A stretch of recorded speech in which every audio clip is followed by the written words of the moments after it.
pas eu l'occasion de dire bonjour. Euh, je vous invite à trouver dans vos Bibles Genèse chapitre 5. Alors ça, c'est facile à trouver, normalement. Genèse chapitre 5.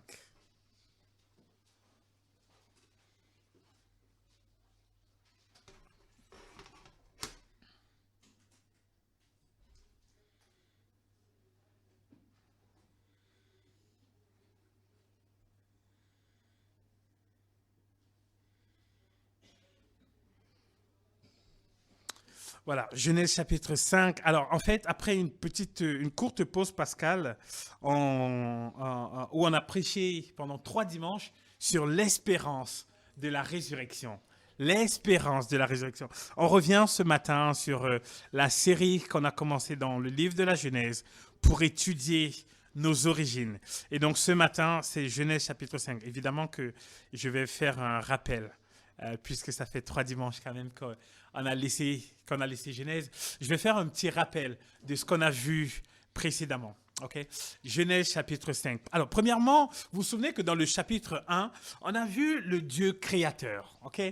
Le Dieu qui crée toutes choses, le Dieu qui parle et les choses qui n'existent pas viennent à l'existence. On a vu le Dieu qui existe avant toute chose, qui prend soin de sa création. Et on a vu aussi que parmi toute cette création-là, il y en a une qui sort du lot, une qui est différente. Le 6e jour, Dieu crée l'homme et la femme à son image, selon sa ressemblance. Et dans cette création, il y a une sorte de délégation d'autorité. Dieu qui appelle l'homme à diriger, à gouverner la création, exactement comme lui-même Dieu guide, dirige le cosmos tout entier. Ensuite, chapitre 2, on a vu le Dieu qui se repose, qui s'arrête, qui sanctifie un jour, le 7e jour, comme jour de repos. Pas un jour d'inactivité spéciale, mais un jour où l'homme se souvient qu'il a un créateur, un Dieu qui est saint.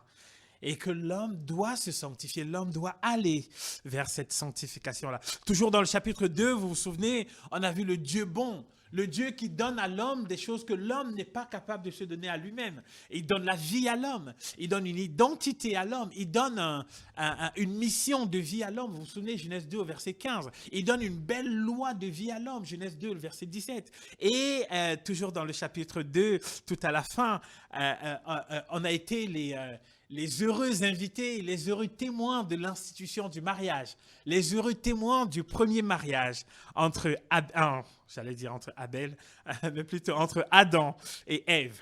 Et donc jusqu'ici, tout va bien. Simplement, le drame de l'humanité arrive au chapitre 3, lorsque le péché entre dans le monde. Lorsque l'homme tourne le dos à Dieu, décide d'obéir non plus à ce bon créateur, non plus à ce sublime artiste, non plus à ce Dieu généreux qui a veillé sur lui, qui lui a donné tout ce qu'il était incapable de se donner à lui-même. Lorsque l'homme se détourne de Dieu, et décide d'être son propre Dieu, de faire ses propres choix, évidemment séduit par le serpent, habité par le diable. Et donc on a vu dans ce chapitre 3 que Dieu va arriver, Dieu ne laisse pas le péché impuni, il va prononcer un jugement aussi bien sur le serpent que sur l'homme et sur la femme. Et au chapitre 4, on a trouvé...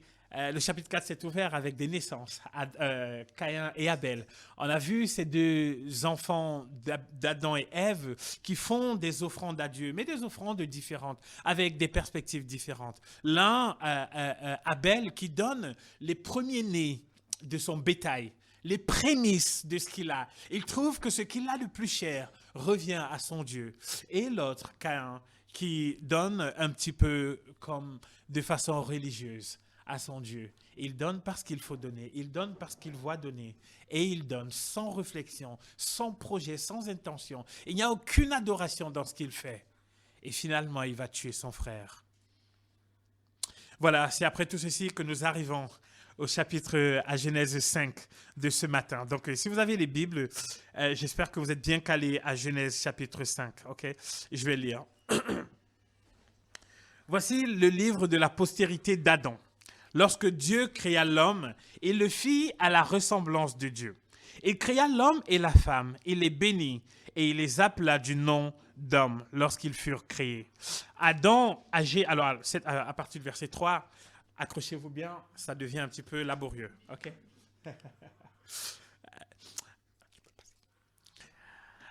Adam, âgé de 130 ans, engendra un fils à sa ressemblance, selon son image, et il lui donna le nom de Seth. Les jours d'Adam, après la naissance de Seth, furent de 800 ans. Et il engendra des fils et des filles. Tous les jours qu'Adam vécut furent de 930 ans. Puis il mourut. Seth, âgé de 500 ans, engendra Énoch. Seth vécut après la naissance d'Énoch 807 ans. Et il engendra des fils et des filles. Tous les jours de Seth furent de 912 ans. Puis il mourut.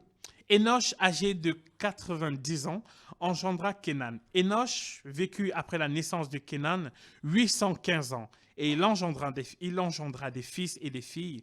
Tous les jours d'Énoch furent de 905 ans. Puis il mourut. Kénan, âgé de 70 ans, engendra Mahalaléel. Kénan vécut après la naissance de Mahalaléel 840 ans et il engendra des fils et des filles. Tous les jours de Kénan furent de 910 ans. Puis il mourut. Verset 15.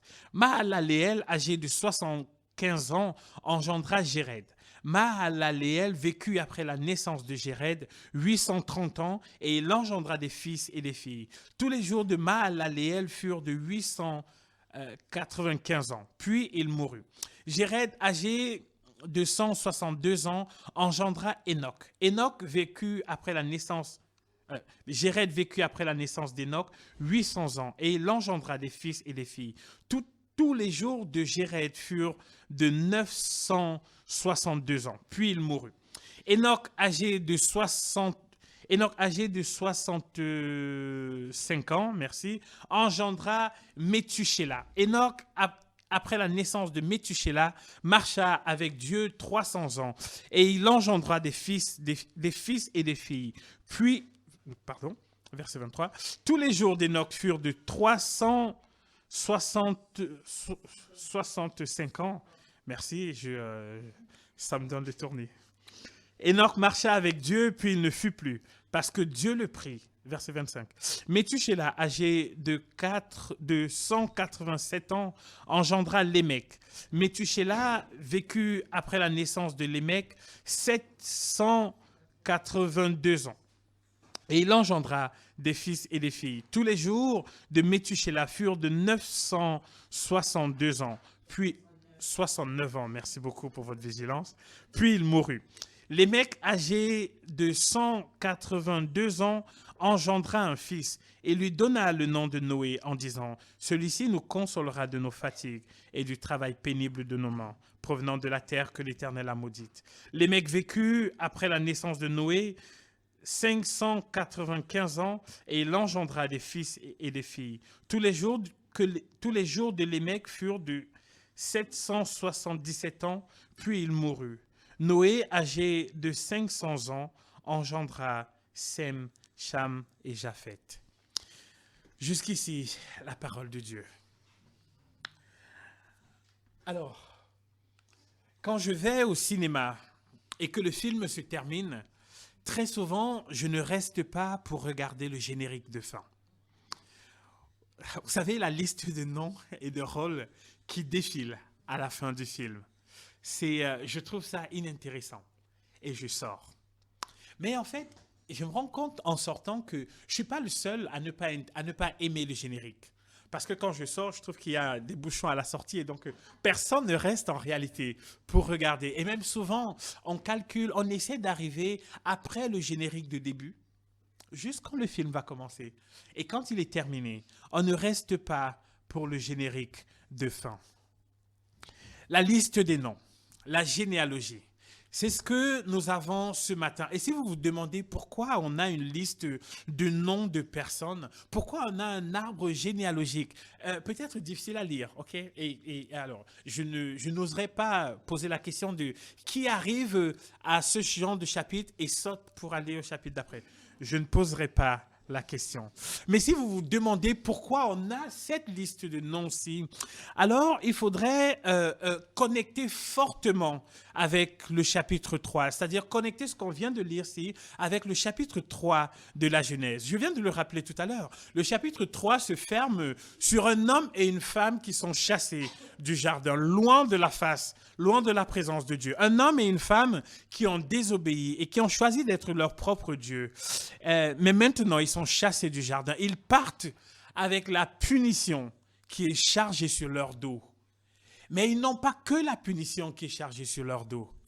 Ils ont aussi l'espoir qui a été rempli dans leur cœur. Vous vous souvenez? Avant que Dieu ne les punisse, il les a d'abord bénis. Souvenez-vous de ce qu'on a dans Genèse chapitre 3 au verset 15. Je mettrai hostilité entre toi et la femme, parlant, Dieu parle au serpent et donc au diable. Je mettrai hostilité entre toi et la femme, entre ta descendance et sa descendance. Celle-ci t'écrasera la tête et tu lui blesseras le talon. Et donc, lorsque Adam et Ève partent du jardin, ils sont certes punis, mais ils savent qu'ils sont bénis. Ok. Et ils partent avec l'espoir dans leur cœur, certainement tristes et nostalgiques de ce qu'ils laissent derrière eux, mais avec un grand espoir dans leur cœur. Désormais, ils vont être sensibles à la descendance. Ils vont être sensibles à la généalogie. Ils savent que parmi toutes les lignées qui vont descendre d'eux, il y en aura au moins une qui va donner, qui sera porteuse de salut. Et il y aura quelqu'un qui viendra donner le coup final au diable. Vous voyez? Et il y a donc une soif, une attente vive. Les regards de tout le monde sont portés vers l'avenir. Chaque souffrance rappelle le besoin de ce sauveur.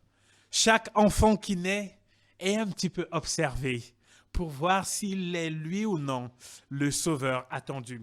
Ce texte qui nous nous donne des indices très intéressants sur cette personne qui vient avec le salut. Et il y a, premièrement, dans ce texte-ci, ce qu'on peut remarquer, le sort général de l'homme. Ok. Et on voit ça dans tout le texte. Le sort général de l'homme. Je pense que si je vous demande quel est ce sort-là, tout le monde saurait répondre sans difficulté. Vous avez remarqué, hein? Avez-vous remarqué, frères et sœurs, avez-vous fait attention à ce refrain qui revient constamment dans ce texte? En commençant par Adam au verset 3, on donne le nom d'une personne, on dit qu'il a engendré des fils et des filles, on donne son âge, et puis il mourut. Le chapitre entier est construit autour de ce refrain qui semble dire avec insistance quel est le sort final de l'homme depuis qu'il a péché contre Dieu. Quel est son sort? Puis il mourut. Puis il mourut. Et nous aussi, on peut lire ceci et se dire, ah, puis nous mourrons. La mort est universelle. Et même malgré de longues vies, comme on peut le voir ici, la mort finit par faire irruption. Elle finit par s'imposer. Ceci confirme, si besoin il était encore, l'accomplissement et de la mise en garde de Dieu à Adam et Ève. Vous vous souvenez de ce que Dieu dit dans le chapitre 2 au verset 17? « Mais tu ne mangeras pas de l'arbre de la connaissance du bien et du mal, car le jour où tu en mangeras, quoi? Tu mourras. Tu mourras certainement. Il y aura pas d'autres issues, pas d'autres options. Tu mourras. Adam meurt désormais. Ses enfants meurent. Les enfants de ses enfants meurent. Et aujourd'hui, tout le monde meurt. Le chemin à l'arbre de vie est vraiment fermé. Et les hommes sont à la merci de la mort. Je crois d'ailleurs que c'est au moins une vérité qu'on a tous en commun. Qu'on soit chrétien, que vous soyez chrétien ici ce matin ou pas. Je crois que vous êtes d'accord avec ceci. Et même si on sort et qu'on rencontre des gens qui ne croient en rien du tout, ou alors qui croient dans toute autre chose, on est tous plus ou moins d'accord avec ceci. Nous mourrons. Le drame de la mort est là et il est inévitable. Cependant, là où les avis vont diverger maintenant, c'est comment on réagit face au drame de la mort. Ok? On est tous d'accord qu'on va mourir, mais là où ça diverge, c'est comment on réagit face à cela. Je veux dire que tout le monde est d'accord sur le fait que les hommes peuvent avoir des migraines. Et tout le monde est en même temps d'accord que la réaction face aux migraines, c'est souvent le repos ou alors un comprimé de Doliprane. Et voilà, et ça passe. Ok? On est d'accord là-dessus. Okay? Sur le mot et sur la solution. On est d'accord là-dessus. Par contre, face à la mort, même si tout le monde est d'accord qu'elle est là, inévitable, tout le monde n'est cependant pas d'accord sur ce qu'il faudrait faire contre la mort. Je vous ai parlé récemment de ces personnes qui se font cryogéniser. Leurs corps sont conservés à des températures extrêmement basses, dans de l'azote. Et ils ont espoir dans les progrès de la science. Ils se disent, alors je vais changer ma phrase. Il vaut mieux pas que mon corps pourrisse, parce que s'il pourrit, il n'y a plus d'espoir. Et donc, vaut mieux qu'il soit conservé dans la glace. Et si la science progresse, alors on pourra me ressusciter. Vous voyez la réaction face à la mort. Il y en a qui sont plutôt dans l'acceptation. Si vous rencontrez une catégorie de personnes qui sont tournées vers l'évolutionnisme, ce sont des personnes qui croient que l'homme a évolué à partir d'une cellule sans aucune intervention de Dieu. Okay? Certains pourraient vous dire que la mort est un processus naturel indispensable pour réguler le monde. Okay? Et à ce titre-là, elle est même presque indispensable. La mort, c'est la vie, diront-ils. Et c'est curieux. Hein? Et encore, face à la mort, toujours face à la mort. Et il y a autre chose. Alors, ceci, on peut relativiser, ok? Parce qu'ici, je donne un petit peu mon ressenti personnel. Et il y a une sorte de déni. Quand on ne veut pas accepter, comme certains évolutionnistes, que la mort est indispensable, on fait toutes sortes de recherches pour lutter contre la mort. Et quand on n'arrive pas à tuer la mort, on essaie de l'oublier, de la reléguer en arrière-plan, ok? De l'oublier complètement. Une chose qui m'a frappé quand je suis arrivé en France, partant de mon Cameroun natal, c'est par exemple l'énergie qu'on met pour éviter aux gens de souffrir. Alors, partant de mon Cameroun, la souffrance n'était pas un sujet. C'était pas un sujet pour moi, ok? Confronté à la souffrance un peu tous les jours, c'était pas un vrai sujet. Et quand je suis arrivé, j'ai pu remarquer tous les efforts qui sont faits pour améliorer les conditions de vie de tout le monde, pour éviter que les gens souffrent. Et finalement, si cela était possible, éviter que les gens meurent.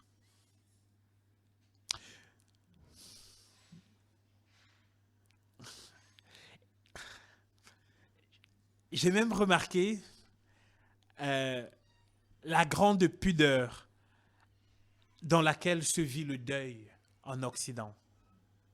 Okay.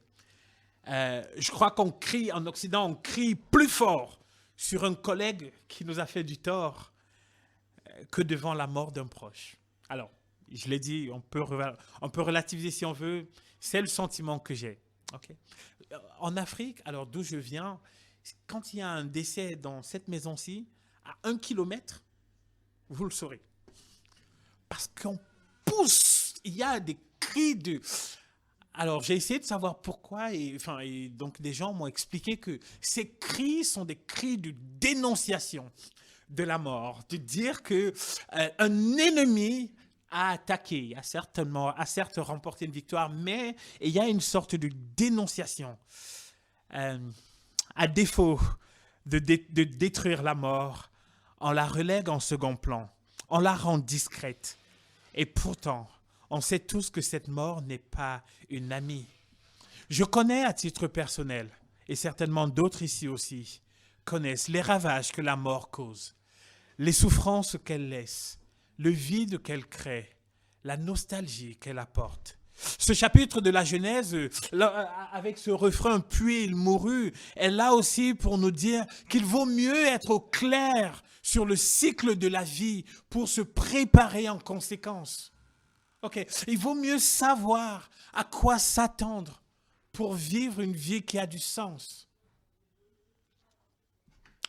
Et maintenant, on a l'exception au sort général de l'homme. Et c'est toujours dans ce texte-ci. Et il y a dans ce texte qui semble être morbide, entre guillemets, il y a une lumière qui brille. Il y a l'espoir qui est là et qui jaillit, qui est pertinente. Et je pense que cet espoir-là est noyé. Avez-vous déjà allumé une toute petite lumière dans l'obscurité la plus totale? Qu'est-ce qui brille? Cette lumière-là, on est d'accord, hein? Ah, je pense que c'est même fait à dessein. De prendre cet espoir-là et de le mettre dans ce contexte sombre. Regardez, remarquez que parmi toutes les personnes qui meurent, il y en a un dont on dit qu'il ne meurt pas. Il y a ce refrain répété, puis il mourut jusqu'à ce qu'on arrive à une personne. Qui est-ce? Enoch, au verset 24. Le refrain est rompu et il est dit, Enoch marcha avec Dieu, puis il ne fut plus, parce que Dieu le prit. Assez curieux, n'est-ce pas? La mort est là, elle fait partie de l'histoire des hommes. Et il y a comme une sorte de défaite sur l'humanité jusqu'à ce qu'on découvre cette exception. Enoch qui est enlevé par Dieu, il n'a pas connu la mort. C'est une grande lueur d'espoir. Et c'est une lueur d'espoir à plusieurs titres. Premièrement, vous voyez, c'est noyé là dans... Cette lumière est noyée dans l'obscurité la plus totale. Pour qu'elle brille de mille feux, pour que non pas l'obscurité qui est là attire notre attention, mais pour que cette lumière attire notre attention. Et elle doit attirer notre attention à plusieurs titres. Elle nous dit, c'est-à-dire le fait que Enoch ne soit pas mort, mais enlevé par Dieu, est en train de nous indiquer que il est possible de ne pas mourir. Ok. Si la mort agit conformément au verdict de Dieu qu'on a vu dans Genèse chapitre 2, verset 17, ce qu'on voit ici nous dit aussi que cette mort-là ne sera pas la fin de toute chose. La deuxième chose qu'on voit, c'est que l'enlèvement d'Enoch nous parle de vie éternelle. Vous voyez, dans ce contexte de défaite de l'humanité, qu'est-ce que Dieu dit? Il y a cependant la vie éternelle. Enoch, en réalité, n'est pas allé mourir auprès de Dieu. Il est allé, bien au contraire, pour vivre pour toujours avec Dieu. Il est désormais connecté à la source même de la vie, celui qui a créé la vie. Enoch est désormais connecté, branché, il vit dans la présence éternelle de celui qui est éternel. Vous voyez? On voit que déjà dans l'Ancien Testament, la réalité de la vie éternelle est déjà présente. Et donc, cette généalogie est là non pas pour nous embêter, non pas pour nous perdre quelques minutes précieuses à lire et avoir des difficultés, comme je l'ai eu tout à l'heure, à lire les âges, etc., mais pour nous montrer cette réalité. Vous avez certainement remarqué qu'Enoch n'a pas vécu aussi longtemps que les autres personnes qui sont mentionnées. Et en fait, ce n'est pas une punition, d'accord? Enoch vit 369 ans, ok? C'est rien comparé à la moyenne, à cette époque-là, qui est plutôt de 900 ans. Donc, il vit presque le tiers de tous les autres. Wow! On pourrait se dire, oula, est-ce qu'il est puni? Absolument pas, il est promu. Ok, Dieu lui donne la vie éternelle. La solution vient avec Enoch. C'est un cadeau que Dieu lui fait. Finalement, le grand apprentissage qu'on peut avoir ici, c'est que le plus important, et ça c'est pertinent à comprendre en tant que chrétien, le plus important, ce n'est pas de vivre longtemps, même si vivre longtemps est une bénédiction et est une bonne chose. Mais le plus important, c'est de vivre avec Dieu. On voit avec l'exemple d'Enoch que la mort n'est pas la finalité de toute chose. Et en même temps, On voit avec l'exemple d'Enoch, le fait qu'il ne vive pas longtemps. On voit aussi que la vie sur terre n'est pas la finalité de toute chose. Vous voyez? Je veux dire qu'on peut vivre en tant que chrétien en se souvenant que nous sommes quoi? Pèlerins. Nous sommes de passage. Nous irons. Nous sommes de passage et nous irons dans la cité céleste, dans la félicité avec notre Seigneur. Au verset 24, nous voyons donc que tout le monde meurt, sauf celui dont il est dit qu'il marchait avec Dieu. La solution face à la mort qui frappe toute l'humanité, c'est quoi? C'est la marche avec Dieu. Je crois qu'on peut arrêter tout. Alors aujourd'hui, les scientifiques font beaucoup de recherches, il y a beaucoup d'argent qui est investi pour trouver un remède contre la mort. Je pense qu'ils peuvent arrêter. Okay? Et on peut prendre cet argent et donner à ceux qui sont dans le besoin. On a dans ce texte-ci la solution face à la mort. Ce n'est pas la cryogénise. Merci. Ce n'est pas ça. Ce n'est pas le déni non plus. Et ce n'est pas non plus l'acceptation de la mort. La mort n'est pas une amie. La solution qu'on voit ici, c'est quoi? C'est la marche avec Dieu. Celui qui marche avec Dieu vivra l'éternité. C'est ce que Jésus a pu dire. Et c'est très cohérent.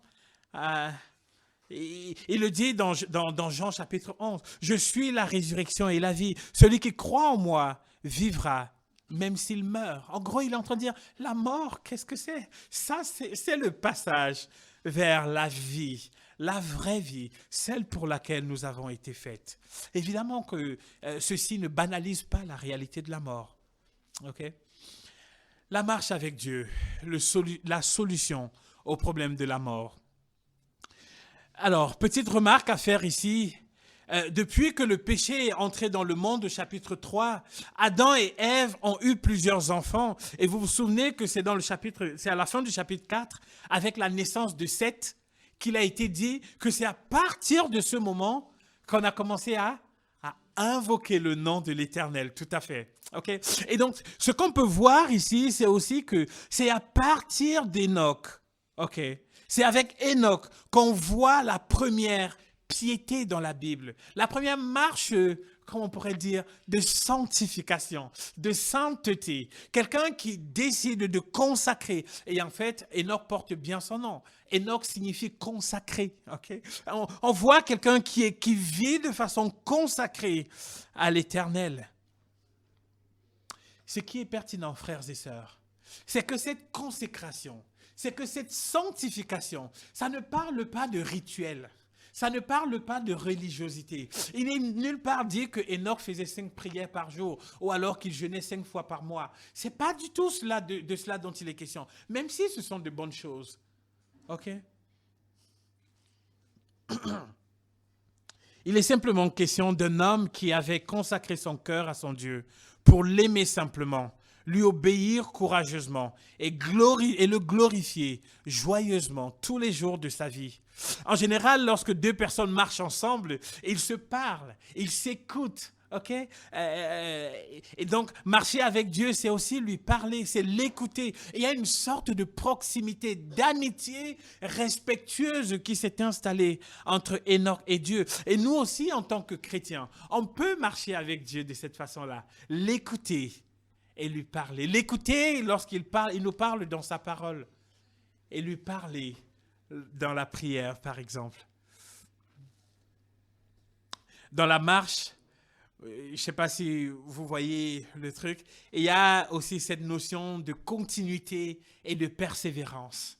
Un pas après l'autre. OK?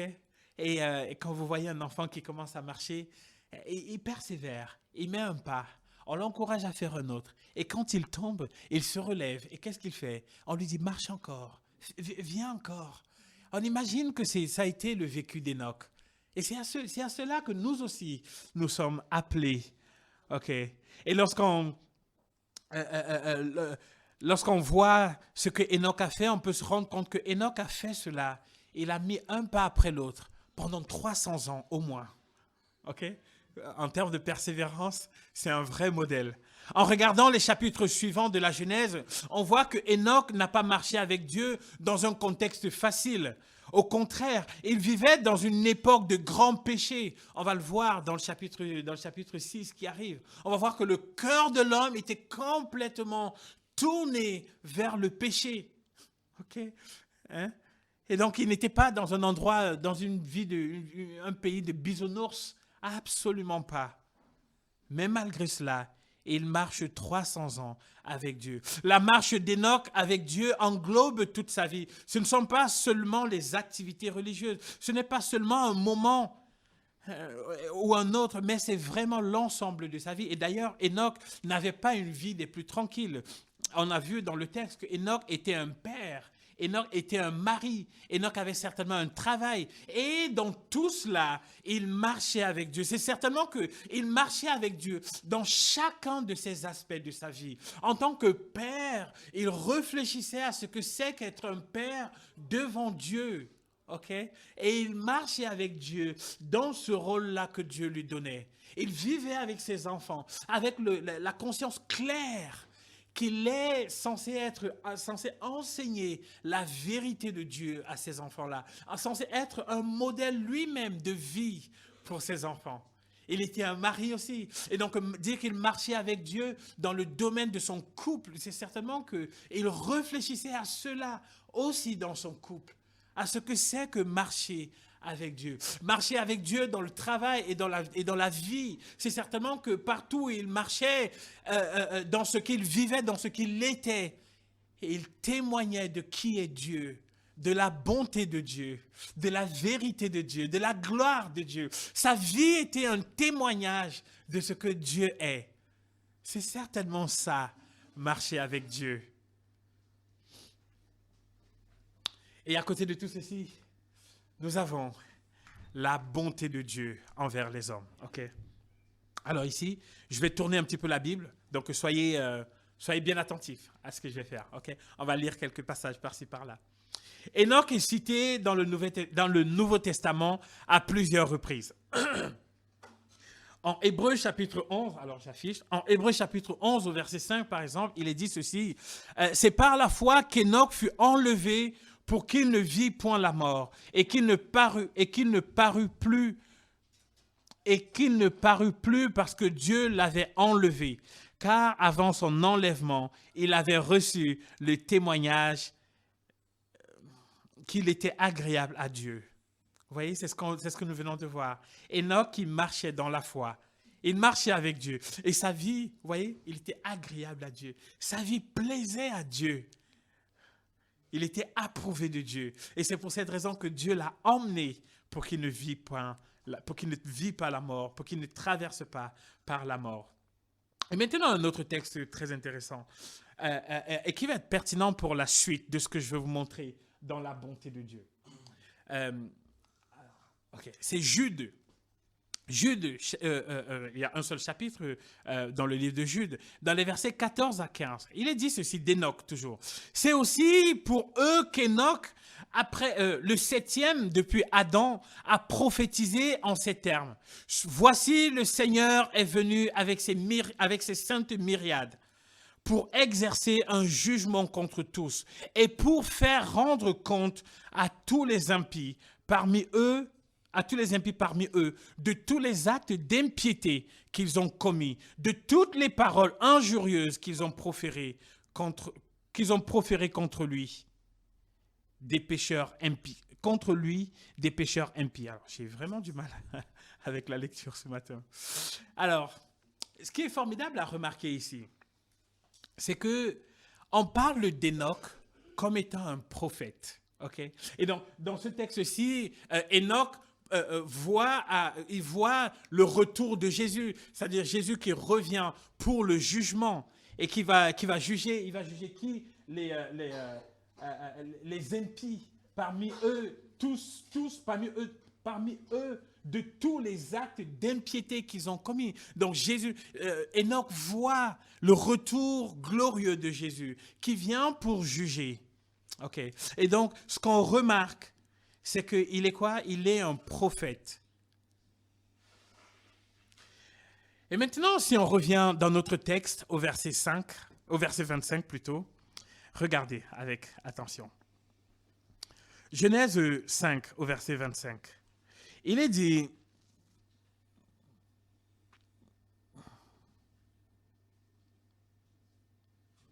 ou même déjà dès le verset 21. Enoch, âgé de 65 ans, engendra Méthusélah. Qui est Méthusélah? Pardon, j'ai entendu? Exactement. Mathusalem que tout le monde connaît. Alors, Méthusélah en hébreu, mais Mathusalem que nous connaissons tous dans la traduction orale. Mathusalem. Mathusalem a une signification particulière. Vous savez que quand on donne un nom à un enfant, c'est presque jamais anodin. Merci beaucoup. On réfléchit. Et il y a presque une ambition qui est portée sur cet enfant-là par le nom qu'on lui donne. Et il y a plus forte raison Enoch, qui est quoi? Prophète. OK? C'est bien. On a bien fait.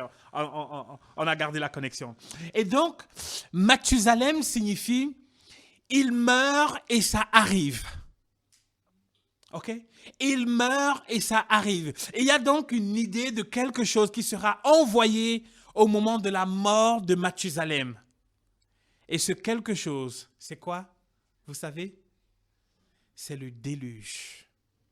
En fait, le déluge arrive exactement après la mort, la même année de la mort de Mathusalem. En fait, Mathusalem est mort et le déluge arrive. Vous voyez, il meurt et ça arrive. On voit que dans le nom de Mathusalem, il y avait déjà cette prophétie que Dieu annonçait le déluge. Il annonçait un jugement. En tant que prophète, Enoch avait donc certainement en vue le jugement final, puisqu'on le voit ici, là ici, il voit le jugement final de Dieu. Mais il voyait déjà aussi un premier jugement, le déluge. Et il a appelé son fils d'un nom symbolique. Il meurt et ça arrive. Enoch avait une révélation du jugement final de Dieu, mais aussi du jugement proche du déluge. Mais ce qui est formidable, frères et sœurs, ce qui est formidable à voir, c'est que Mathusalem est en fait l'homme qui a vécu le plus longtemps dans l'histoire. Il a vécu 969 ans. Vous voyez ? 969 ans. Et ça indique quoi? Ça indique la patience de Dieu. Dieu a vu la méchanceté des hommes, le péché des hommes, et il a donné presque 1000 ans, il a donné 969 ans d'avertissement aux hommes pour dire attention, il y a un jugement qui arrive. Attention, quand il va mourir, ça va arriver. Attention, il y a un jugement qui arrive. Peut-être que des gens n'ont pas compris, mais en tout cas, Enoch, lui, il avait certainement compris de quoi il s'agissait. C'est intéressant de voir que la patience de Dieu, la patience que Dieu démontre, il aligne sa patience sur quoi? Sur la longévité d'un homme. Et il ne choisit pas. S'il avait choisi Enoch, on aurait pu dire, ah, ça c'est un... Il choisit, comme par hasard, il choisit quelqu'un qui n'a pas vécu longtemps sur la terre. Vous voyez, ça aurait donné l'air de quelqu'un qui est assoiffé de vengeance. Mais qu'est-ce que Dieu fait? Il aligne sa patience sur la longévité de l'homme qui vit le plus longtemps sur la terre. C'est-à-dire qu'il étend sa patience à l'extrémité. Et cette patience-là, ça parle de bonté. Vous connaissez certainement ce que Pierre dit au sujet de la patience de Dieu. C'est dans 2 Pierre 3 au verset 9. Le Seigneur ne tarde pas dans l'accomplissement de la promesse, comme quelques-uns le croient, mais il use de patience envers vous, ne voulant pas qu'aucun périsse, mais voulant quoi? Que tous arrivent à la repentance. Nous savons que dans les lamentations de Jérémie, on sait que les bontés du Seigneur ne sont pas épuisées. On sait que ses compassions ne sont pas à leur terme, mais qu'elles se renouvellent encore et encore. C'est dire que Dieu n'en a pas marre d'être bon et d'être patient envers les hommes. Nous sommes en fait, en ce moment-ci, nous sommes tous au bénéfice de la patience et de la bonté de Dieu. En réalité, ce qu'on apprend d'Enoch, c'est que la vie d'Enoch n'a eu d'impact que pour Enoch. Ok? Enoch a marché avec Dieu et lui seul a échappé à la mort. Autour de lui, les gens ont continué de mourir. Et donc, il n'était pas quoi? La postérité attendue. Ok? Pour bien comprendre ce passage, il faut garder le lien avec Genèse 3. Il n'était pas la postérité attendue. C'est la postérité qui doit détruire le diable et la mort. Cependant, nous trouvons plus loin dans les évangiles la suite de cette généalogie. Parce que là, on peut se dire, ok, du coup, si ce n'était pas Enoch, qui donc? Dans l'évangile de Luc, au chapitre 3, à partir du verset 23, on a la suite de la postérité. Alors, par contre, cette postérité, elle est inversée. Elle commence avec Jésus. Et je vous lis au verset 23. Jésus avait environ 30 ans lorsqu'il commença son ministère, étant, comme on le croyait, fils de Joseph, fils d'Élie, fils de Mathat, fils de Lévi, fils de Melchi, fils de Janaï, fils de Joseph.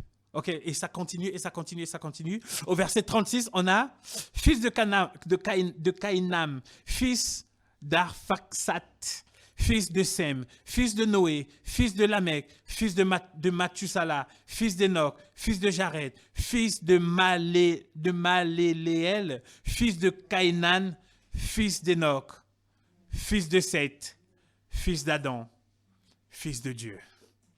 Vous voyez, elle est là, cette postérité. C'est Jésus qui est donc la postérité promise par Dieu. On sait dans les évangiles que Jésus a marché avec Dieu, pas uniquement un moment de sa vie, mais toute sa vie. Il a parlé avec Dieu et Dieu lui a parlé. Seulement, lui, il n'a pas eu la promotion, comme on l'a vu avec Enoch. Il n'a pas été enlevé pour ne pas voir la mort. Au contraire, lorsqu'il est arrivé à Jérusalem, on l'a vu la semaine dernière, il n'a pas eu droit à l'arbre de vie, mais plutôt à quoi? À l'arbre de la mort, la croix qui était là. Jésus est mort et 3 jours plus tard, il est ressuscité des morts. Il a vaincu la mort. Il a changé la destinée de toute l'humanité. Et c'est pour ça qu'il a pu déclarer, comme je l'ai dit tout à l'heure en Jean 11, « Je suis la résurrection et la vie. Celui qui croit en moi vivra quand même il serait mort. » C'est-à-dire, celui qui marche avec moi vivra quand même il serait mort. Le retour de Jésus est aussi un peu comme le déluge. Ça sera un jugement terrible pour ceux qui ne marchent pas avec lui, mais qui au contraire naissent, engendrent des fils et des filles, puis meurent. Vous voyez ce refrain qu'on a vu. C'est-à-dire ceux qui ne l'ont pas reçu, qui ne l'ont pas accepté.